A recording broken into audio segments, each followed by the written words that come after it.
komeza inzira watangiye wicika intege wahisemo neza nyagasani muri kumwe ninirwanga kwa mucahanza atabaza Imana nzikubita imbere yayo nayizambabarira insubize mu nzira maze ndonka agakiza ubwo namenye kwimunda nzajya niyungiraho baragiye mu bwami bw'Imana umugabo jewe yanze kundana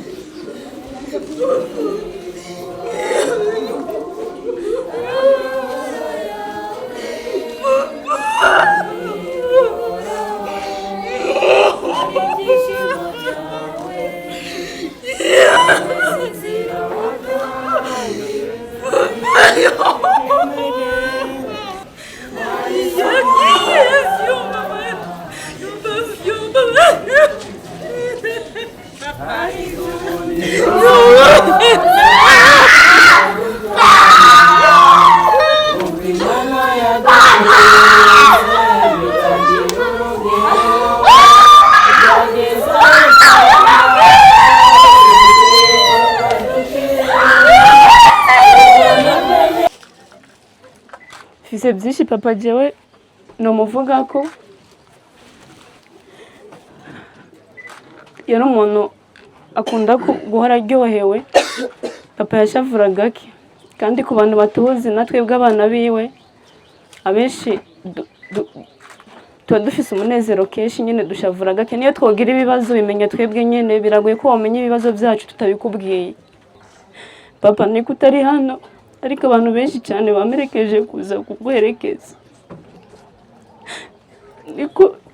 niko utari kurabibona abantu benshi bamerekeje abantu benshi cyane papa baduherekeje kuza kuguherekeza ijyanyu kandi ndabyibuka rya jambo wambwira ambwiye amajambo menshi ariko warambwiye ngo nzokurikirana abana bawe papa nzobikora nk'uko nabikora papa ndabizi ko wameza igihe duheruka kuganira wambwiye amajambo menshi abana bumva mfata nk'intwarikazi y'umukobwa wawe kandi nzokomeza mba intwarikazi na mwana wawe azoja mwibarabara kiretse abisemwa wenyine papa nukuri nzobarera nta n'umwe azokwicwa n'inzara ikindi nacyo ngomba kubwira papa nuko inshuti yari afise ya mbere mu buzima bwiwe yari mama wanje papa wanje aza gufatwa agwara mama wanje yarataje avuye mu bikorwa rusange aratabwira mama ngo ndagwaye genda nzanira umuti aragenda kuwuzana baramuherekeza kwa muganga ari mu ijoro komeza inzira watangiye wicika intege wahisemo neza nyagasani muri kumwe ninirwanga kwa mucahanza atabaza Imana nzikubita imbere yayo nayizambabarira insubize mu nzira maze ndonka agakiza ubwo namenye kwimunda nzajya niyungiraho niyo mubwiro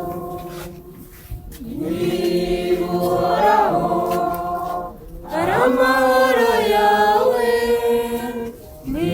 nibuhoraho ari ibyishimo byawe komeza inzira watangiye wicika intege wahisemo neza nyagasani muri kumwe ariko ubu ntibizaza Imana yadukunze bitagira urugero, byageza itanga Yesu Kristo ngo dukire. Ubwo namenye ko inkunda nzajya niyongeraho niyo mukiro. Niba uhoraho ari amahoro yawe, niba uhoraho ari ibyishimo byawe, komeza inzira watangiye wicika intege. Wahisemo neza Nyagasani muri kumwe, abashakashaka Imana mukomeze iyo nzira, yiyereka abayishaka n'umutima ukunda, nimara agahinda kubayikomeraho. Ubwo namenye ko inkunda nzajya niyongeraho niyo mukiro. Niba uhoraho amahoro yawe, niba uhoraho ari ibyishimo byawe, komeza.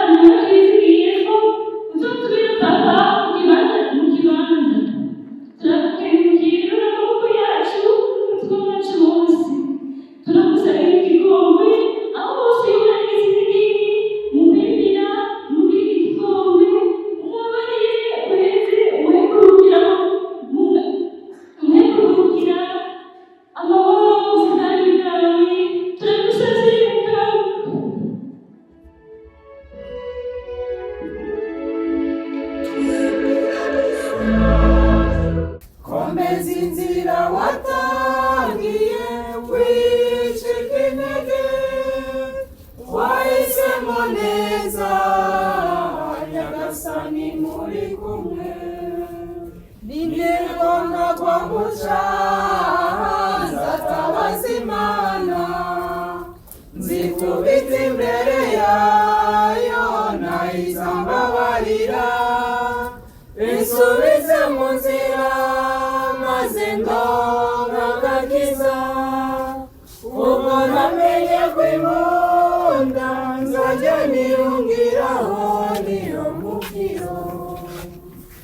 Niba uhoraho ari amahoro yawe, niba uhoraho ari ibyishimo byawe, komeza inzira watangiye wicika intege. Wahisemo neza Nyagasani muri kumwe, ariko ubu ntibizaza nta kizadutanya, kuko Imana yadukunze bitagira urugero, byageza itanga Yesu Kristo ngo dukire. Ubwo namenye ko inkunda nzajya niyongeraho niyo mukiro. Niba uhoraho ari amahoro yawe, niba uhoraho ari ibyishimo byawe, komeza inzira watangiye wicika intege. Wahisemo neza Nyagasani muri kumwe, abashakashaka Imana mukomeze iyo nzira, yiyereka abayishaka n'umutima ukunda, nimara agahinda kubayikomeraho. Ubwo namenye ko inkunda nzajya niyongeraho niyo mukiro.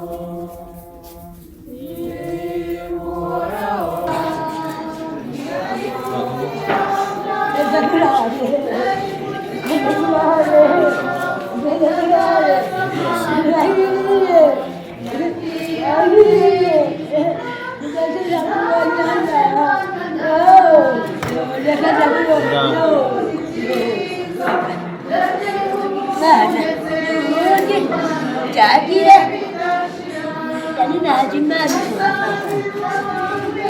ariko ndakubona nidiriza urakubona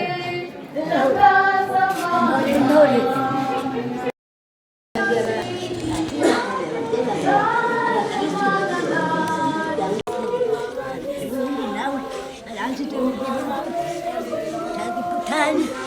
baragiye mu bwami bw'Imana umugabo jewe yanze kunjana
komeza inzira watangiye wicika intege wahisemo neza nyagasani muri kumwe ninirwanga kwa mucahanza tabaza imana nzikubita imbere yayo nayizambabarira insubize mu nzira maze ndonka agakiza ubwo namenye kwimunda nzajya niyungiraho niyo mukiro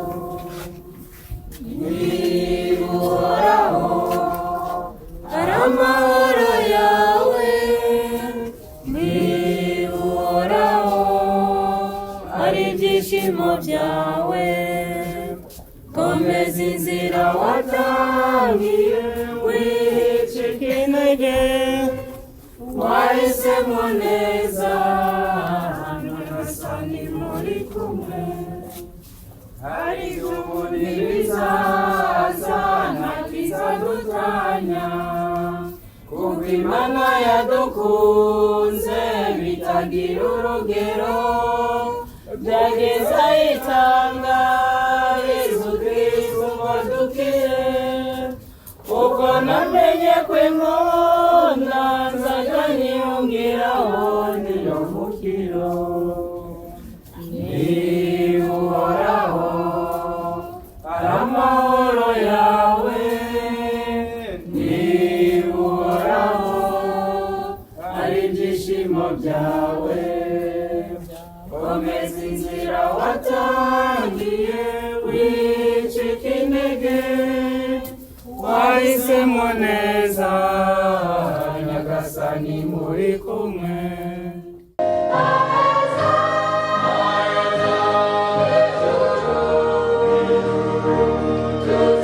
Tuzahurira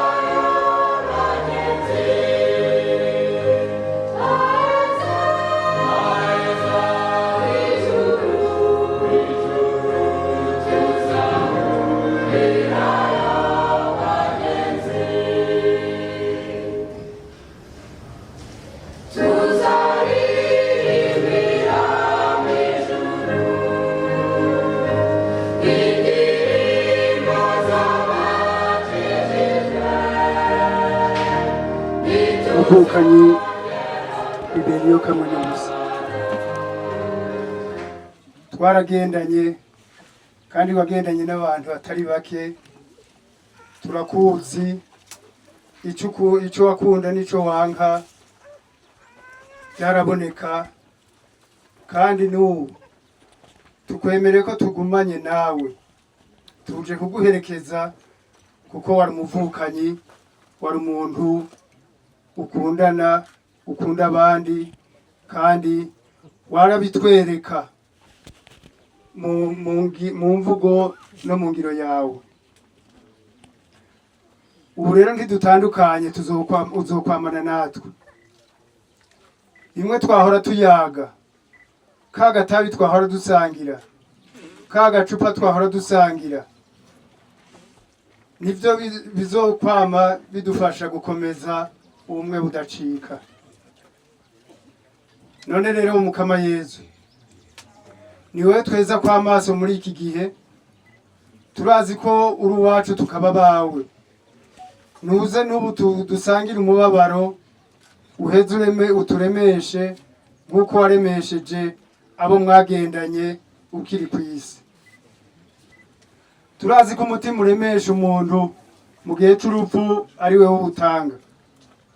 Turazi ko ukwizigira iteka riterwa abavuye ngaha ku isi ari wewe uritanga. Nudufashe rero ntitwihebure, ntiducike intege n'uru rupfu rw'uwacu aje iwawe, ahubwo turonse ubutwari bw'umutima n'ingoga zo kurangurana ibikorwa byose umutima utikunda. Tubigusabye twihetse kuri Kristo umukama wacu, amen. Nguko uko ubuzima bw'umuhisi Liberi Kamwenubusa bwagenze. Yavutse mu 1964 ku musozi Ruvumu, komine Kiganda, intara ya Muramvya.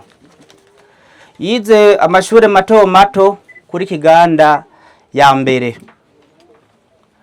Kuva mu 1971 gushika mu 1979. Ahejeje amashure mato mato yaciye aja kubandaniriza amashure yisumbuye kuri EFI mu Kibimba.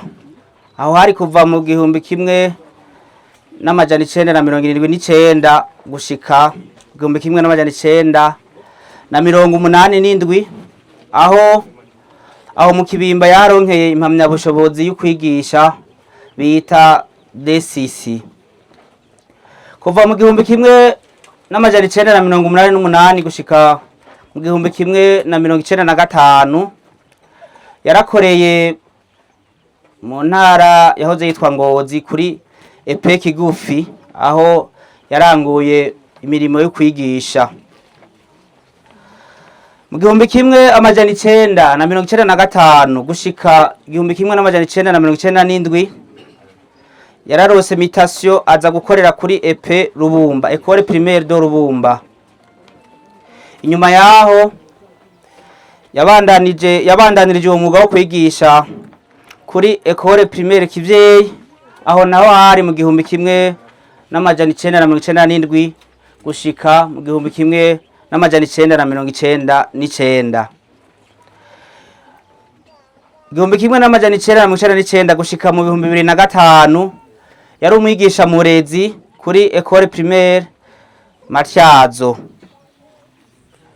Mu 2005 gushika mu 2012 yarangura uwo murimo w'ubwigisha burezi kuri École Primaire yo ngahirenga.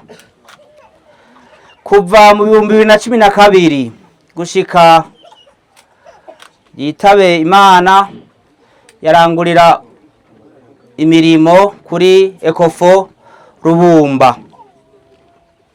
Akaba asize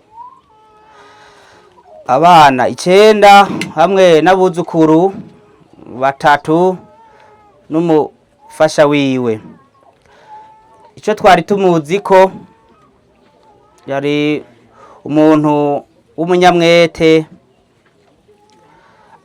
mbere atigera ashavura, niyo bishitse agatirimbuka ku muntu yasaba imbabazi, yarangwa n'ibikorwa agakunda abantu bose. Tukaba rero tumwipfurije uburuhukiro buhoraho nitwire Kristo.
Nkuko muhejeje kubona ko Imana yakiriye ivyayo, umushinga ntaheri kamwe n'ubusa afise inshuti n'abagenzi muri kino kibanza mwaje kumuherekeza. None muri kano kanya uko programme itunganije, murahejeje kumva ubuzima bwiwe n'ivyamuranze, nitwo bidondagurira byose ngaha ni birebire ni byinshi, ariko muri aka kanya twashaka ngo umwana wiwe ashike hano kugira ngo ashikirize ijambo, hanyuma duheze tubandanye n'ibindi biza gukurikira. Mugabo tubanze tumuha akanya abaganirire ibijanye n'umuvyeyi wiwe. Bishimye cyane. Amen. Imbere ya byose mbanze gushimira Imana iyo yari yaradutije umuvyeyi wacu, ibyinshi byo kumuvuga ko, ariko turavuga bikeya. Dukomeje gushimira Imana yari yaramudutije, Imana yabwe icubahiro. Papa wacu, usibye ko ari papa wacu, ndabanza kumushimira cyane na wene, kuko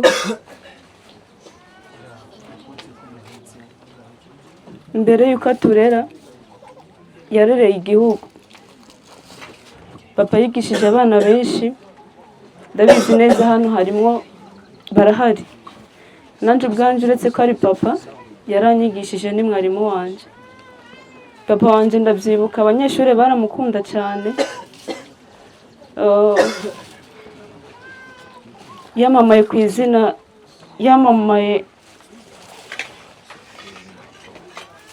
ryo kuba umwarimu.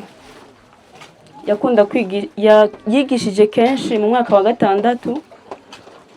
Navyibuka ishure yiga ko bamwimuye canke bamuhaye invitation, abanyeshuri bakwa kudugira rimwe bose bavuga ati bagende kwa papa. Turamushimiye cyane rero papa yuko yarereye igihugu. Abana benshi cyane baratoye ko nkuru kubwiwe. Papa warakoze. Ubu benshi babana warera barakuze. Turagushimiye cyane. Benshi babaye abaminisitiri, yarababaye abantu bakomeye cyane. Ubumenyi wabahaye nibwabaye imfagusa. papa turagushimiye cyane. Amakuru twebwe abana mfise byinshi papa jewe no muvuga ko yari umuntu akunda guhora aryohewe.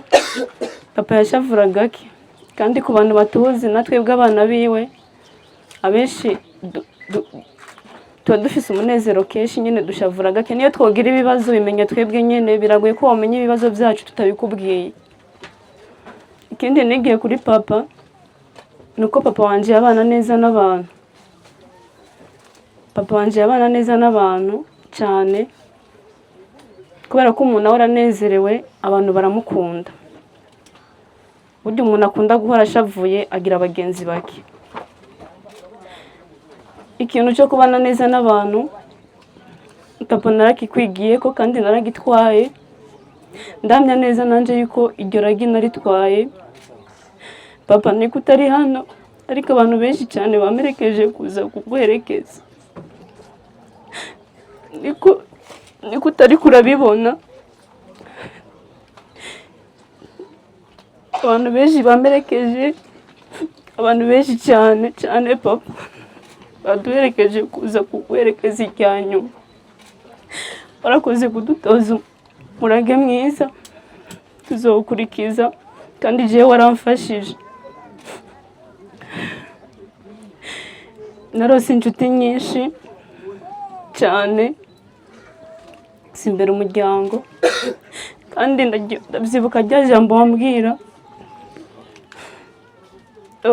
Ambwiye amajambo menshi ariko warambwiye ngo nzokurikirana abana bawe. Papa nzobikora nk'uko nabikora. Ntibyoroshe ariko Imana namenye nzokomeza ibifasha. Papa ndabizi ko wamezi agiye igihe duheruka kuganira wambwiye amajambo menshi abana bumva. Mfata nk'intwarikazi y'umukobwa wawe kandi nzokomeza mba intwarikazi. Na mwana wawe azoja mwibarabara kiretse abisemwa wenyine. Papa nukuri nzobarera nta n'umwe azokwicwa n'inzara. Nukuri papa nagindi no kwitura uretse gukunda abana bawe.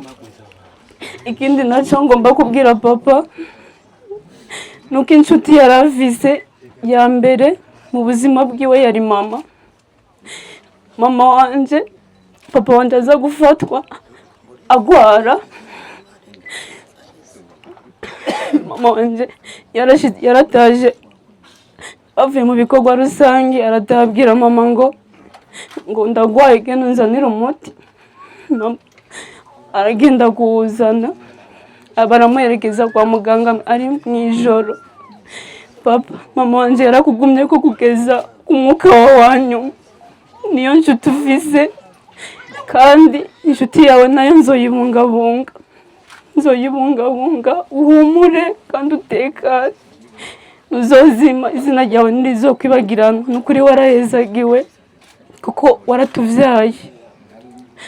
Niwiruhukira amahoro turagukunda kandi nabo abanyeshuri benshi wigishije ndabizi neza yuko nabo wari kuri wigisha. Ndabizi neza yuko bababaye ariko ibyo wakoze turabigushimiye.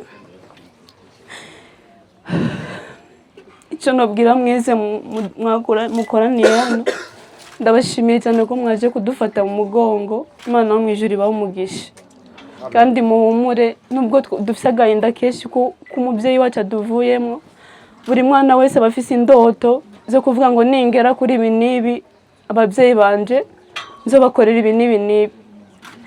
Ndabyibuka mu kintu cya mbere cyababaje papa wanje nuko nahejeje segonderi. Naramubwiye yuko muzanira diplome kandi diplome irusha agaciro kabandi bana izo bafise. Icyo kintu numva naramusezeraniye ariko papa nukuri je nzokwiga kandi diplome nzoyiza. Nabanje kwiga ishure ry'ubuzima kandi ndahamya neza ko natsinzwe.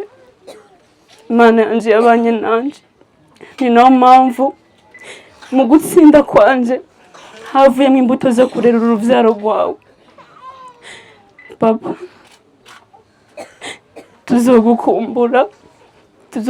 tuzokumbura za sitori zawe aheza ni mu ijuru. Mu isi turi ingenzi, papa wanjye aza gupfa jewe narabirose.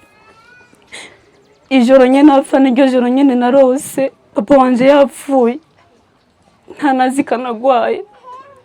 Urumva ko twari dufitanye connection, kuko je uko nsinze niko nazengera abavyeyi banje n'abavukanye banje.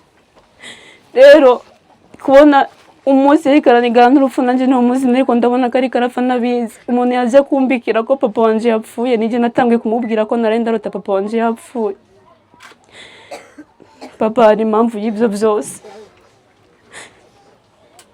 Bantu b'Imana, iyi si y'iwacu, mushatse mwo kubaha Imana, abatarizera bizere, abizeye mukomeze.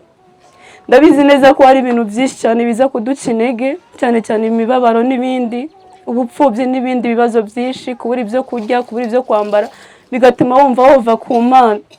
Ariko nagenda kubwiza ukuri, aha turi hari abandi, papa wanjye aragiye, nanjye dushobora kugenda cyangwa nawe, ariko ikibazo nugenda uzabugiye hehe? Papa wanjye sinzi, ashobora kuba yarangije nabi cyangwa neza nabyonze, kuko iherezo ry'umuntu rimenywa n'Imana.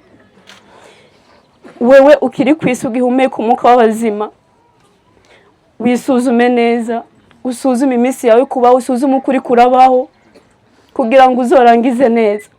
Ijambo ry'Imana riravuga ngo vyotumarira iki kunguka ibyo mu isi byose, ariko tugahomba ubugingo budashira. Icyo dukwiye guharanira ni ukuzoja mu bwami bw'Imana. Iyi mibiri twambaye n'amahawuzingi n'ivyondo, niyo mpamvu avuga ngo umubiri wavuye mu gitaka kandi uzosubira mu ivu nyene. Iyi mibiri ni ivu. Wowe uri kurishimira umubiri, wowe uri kurishimira ibi na biriya, umenye ko atana kimwe uzojana.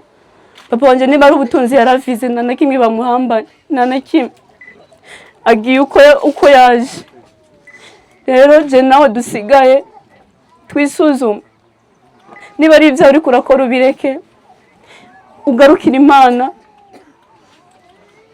kuko Kristo yaragiye kudutegurira aho tuzoba ibihe byose, kandi ntituzokongera kubabara, ntituzokongera kurira. Aya marira nayo kubera ko tukiri mu isi, turi mu isi tugomba kurira. Nta muntu umwe azombwira ko abayo neza muri iyi si, oya. Mu isi no kurira no gutwenga, aheza ni mu ijuru, niho batarira, niho bataboroga, niho badasonza, niho badakena. Muze duharanire kuzogerayo amahoro. Imana wo mu ijuru ibahe umugisha, kandi papa tumwifurije kuruhuka amahoro. Murakoze.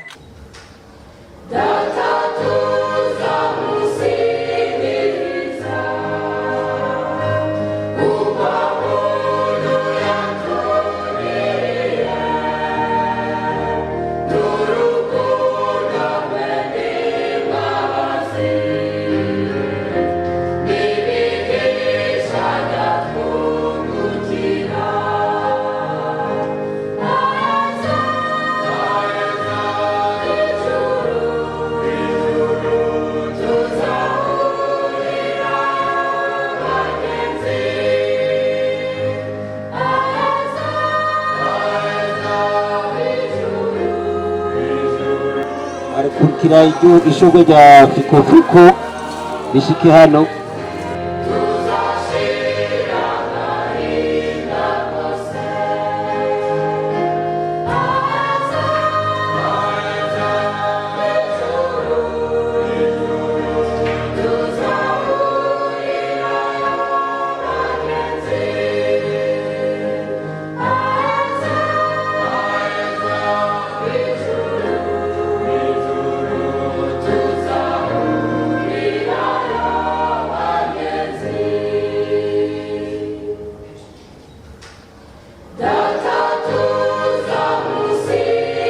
Abonye yuko atako mutakoze kuva umushinga ntahe kamwe n'ubusa ari we mwene wacu yitavye Imana. Bebe twaraguye mu gahondwa, ntiyagwaye, yagwaye ngira ngo amasaha ashika nta n'umunsi washitse.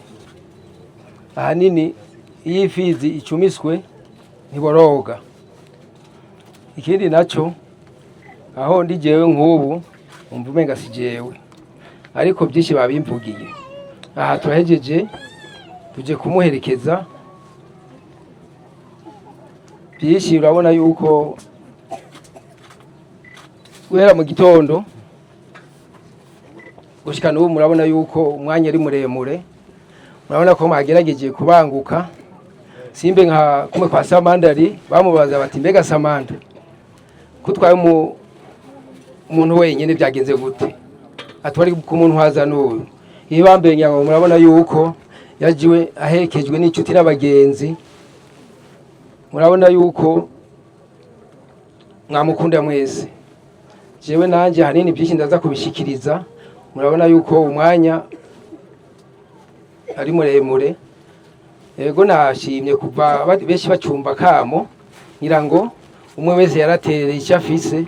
Uwatereye amahera 100 asa n'uwaterereye miliyoni 10 cyangwa 5, kuko ico gikorwa mwese murabona ko mwacitabye. Umuntu yikora aho yihambije kandi mwamukunda, kuko ahanini ntiyari guhebura abagenzi ngaha Liberi. Jewe kera ndazi ingene yampanura byinshi, tujyanye ku ishure akampanura, akaca ntera mu bana 3 ngo tugwane. Akambwira ati ntibava bankubita, nagenda nkagwana, tukagwana na 2, umwe akiruka tugasigara turi 2. Kuko murabona yuko Liberi yarigisha ibiharuro. Murabona yuko nicyo yambwiye cyari nk'igiharuro. Abana yigishije, murabona yuko imiryango yigishirije abana yuko ari yo iri ngaha. Nibaza yuko Liberi agiye mu ijuru. Ahandi naho nashaka kubabwira, ikindi cyo nashaka kubabwira nukuri mbere uzogira urubanza nkuru ejo canke hirya yejo, nashaka gende yanditse nimero ziwanje. Jewe nta kuntu ntazobanguka ari hanze y'igihugu ari no ngaha. Je nibaza yuko nzokwitaba nkuko mwamwitabye, kuko murazi yuko umwe yifasha gusara nifasha gusaba. Rero tuheje kumushingura niteka. Nibaza yuko ikibanza cyo kujya gukarabiramwo ni ngaha haruguru kwa Kazadi, ngaha iruhande ya zone. Nuko tugire Kristo mwame mufise uwo mutima wo kubanguka. Murakoze.